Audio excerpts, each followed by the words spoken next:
Good evening, everyone. Happy Father's Day again. Thanks for tuning in. I'm Chris Bridges, and we're here to talk about, at least the channel is talking about my financial journey. Sitting here in my thoughts, enjoying my Father's Day weekend with the family, and it's Sunday, so I guess if I was to have a Sunday um, um, um, spiritual words of encouragement, maybe this would be along those lines. So in my thoughts, I thought about arrogance, right? Arrogance. So I looked up to see what Brother Webster, Google that is, had to say about arrogance or an arrogant man. And it says, an arrogant man is unpleasantly proud and behaving as if you are more important or know more than other people. I find him arrogant and rude, right? Goes on to say, arrogance is inflated self-image, grounded in illusion, arrogance, causing to overestimate themselves and form conflated ideas about their values. And arrogant people have warped sense of themselves. They lack empathy and place themselves in a superior position to others. That's arrogance, right? Well, one of my long-time friends, a long time ago when we were early in friends, I've been knowing this person for probably close to 30 years, but in the early couple of years when they were just getting to know me, once they said, I think you're an arrogant person, right? And then over the years, as they got to know me, they say, well, I apologize for that, because as I've gotten to know you, I think you are a person of faith, and I can understand how your faith can give the appearance of someone being arrogant. So all I can say when it comes to arrogant of faith, you have to be a judge of character for yourself. So I also looked up faith, and here's what it says about faith. It says complete trust or confidence in someone or something. It goes on to say a strong belief in God or in the doctrine of religion based on spiritual apprehension rather than proof. Okay, and the word says, which I'm not looking at the word, but the word says faith is the evidence of things hoped for. It goes on, it slipped my mind of the rest, but I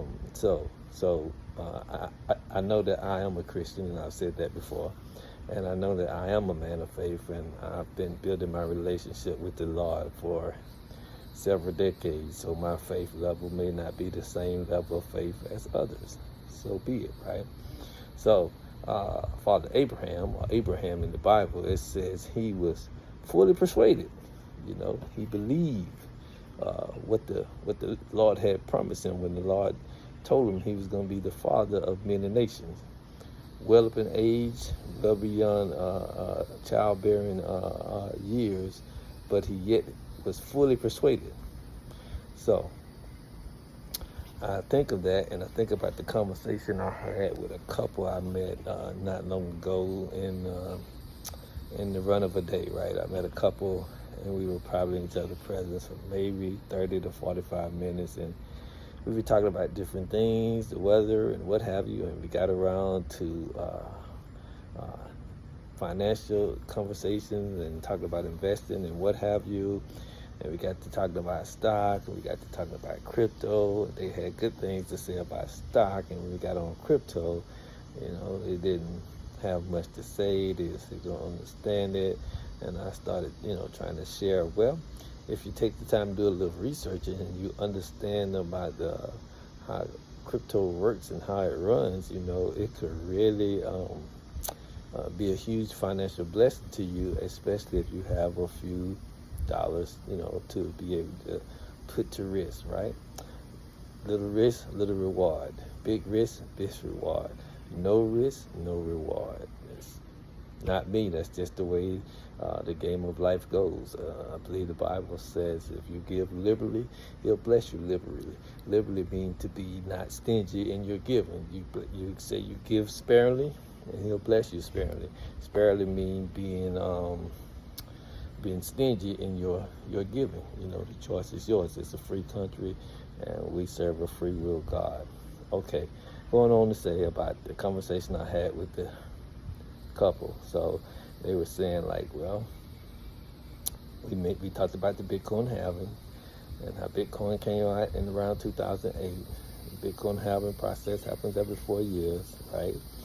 And I was saying, you know, the last one just happened in, April of 24, right? Till the end of April. And what's going to be happening over the next 12 to 18 months.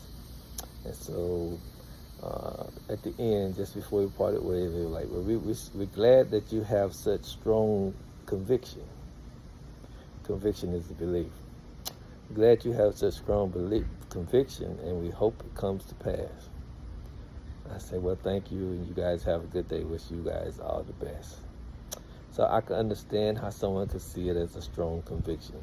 But if you just go to the research of the Bitcoin halving process, the process came out when Bitcoin came out, and it happens every 4 years, and it's a cycle. It's a 12 to 18 month cycle of run up and 2.5 years of run down. And it's been that way since the inception of crypto, right? So if you understand that, then you understand how it just repeats itself, right? And so that's what's going to happen this time around as well.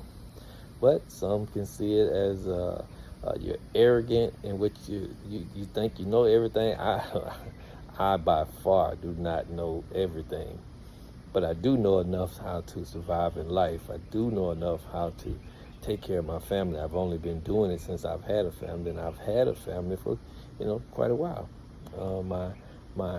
My oldest biological daughter is 35. My oldest stepdaughter, who as far as I'm concerned is my full-fledged daughter, is like 38. So I've been having a family for a long time, and I've been doing a pretty decent job of, anyway, we'll leave that alone.